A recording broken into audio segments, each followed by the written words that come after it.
Olá pessoal, sejam todos bem-vindos. Nesse vídeo nós vamos falar da análise do endividamento da empresa positivo. Eu já fiz a gente já tem um vídeo aí, tá na descrição, que a gente fala sobre o mercado, como foi o ano de 2020 da positivo, tem da análise do balanço e da DRE. Tá aí na descrição, quem quiser acompanhar, tá muito interessante também. Lembrando, para quem quiser dar uma olhadinha com calma, abrir o link, tá no meu blog, que é o excelzão do .blogspot.com. O link está aqui na descrição também, para quem quiser abrir, já vai abrir direto aqui nessa análise do endividamento. Bom, vamos começar aqui com a dívida bruta. A dívida bruta, se a gente pegar de 2011 a 2020, aqui pegando no totalzão, o maior período aqui foi em 2015, mas pegando no geralzão, o endividamento da empresa veio crescendo de 2011 a 2020, ou seja, período após período, nesse intervalo de período estudado, a empresa vem numa crescente do volume do seu endividamento. Lembrando que é uma empresa de tecnologia, até entendível, né, que do aumento do endividamento, porque é um ramo, é um mercado que está sempre se renovando, evolui com muita agilidade, né, em um curto tempo de espaço, em um curto tempo de período. Então é necessário, a empresa precisa estar sempre inovando e só com o caixa dela não consegue, é muito difícil ela acabar inovando só com o seu caixa, lembrando que ela tem as outras despesas, então é necessário fazer investimento através do endividamento. Bom, a dívida líquida é um ponto positivo. A dívida líquida é a dívida bruta, ou seja, a dívida aos empréstimos e financiamentos total da empresa, menos o caixa da empresa.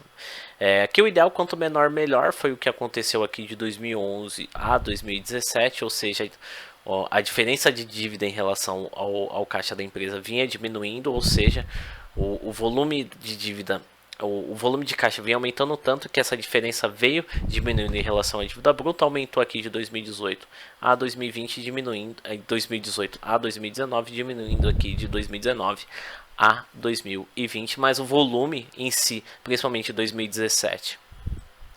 De 2017 a 2019 diminuiu muito em relação ao período de 2011 a 2015. Bom, aqui a gente consegue analisar como está desmembrado o total dos empréstimos. Como está separado no período de curto prazo e qual o volume que está alocado no período de longo prazo.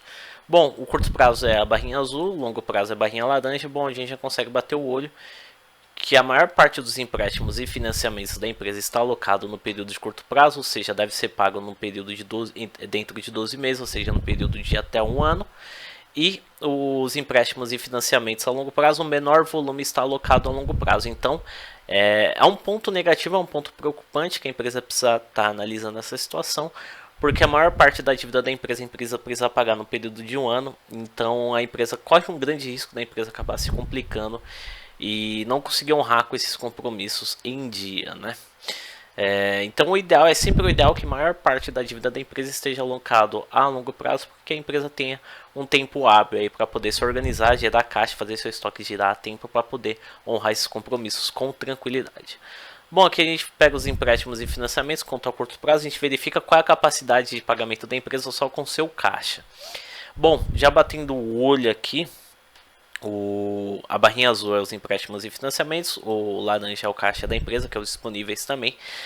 Bom, de 2011 a situação foi muito complicada, a empresa não teve capital suficiente para honrar os compromissos, possivelmente ela teve que captar mais empréstimos e financiamentos para poder quitar, foi o que aconteceu aqui em 2015, mas o caixa da empresa também cresceu, consequentemente.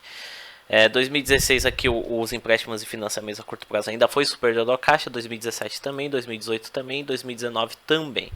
O único período que o caixa da empresa conseguiu superar o total dos empréstimos e financiamentos a curto prazo foi em 2020. 2020 está sendo um ano de uma recuperação muito positiva para a empresa. Bom, aqui a gente tem o retorno da dívida investida, a gente consegue avaliar aqui qual foi a representatividade, qual foi a participação dos empréstimos e financiamentos em relação ao total de lucro da empresa. Bom, o retorno da dívida investida, que é a participação do lucro da empresa em relação, a participação dos empréstimos e financiamentos em relação ao lucro, está representado pela barra azul.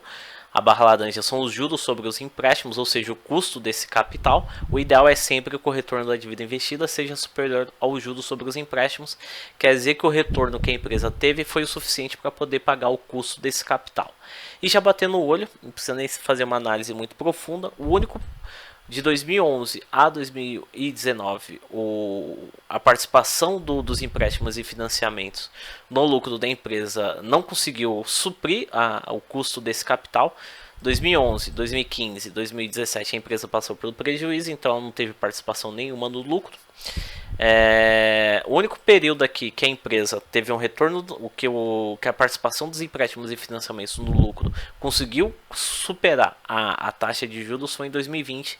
Então, em 2020 foi o único ano operacional da empresa, que a empresa, com participação dos empréstimos e financiamentos, que o retorno da dívida investida conseguiu superar os juros sobre o capital, os juros sobre esses empréstimos e financiamentos. E ainda quitando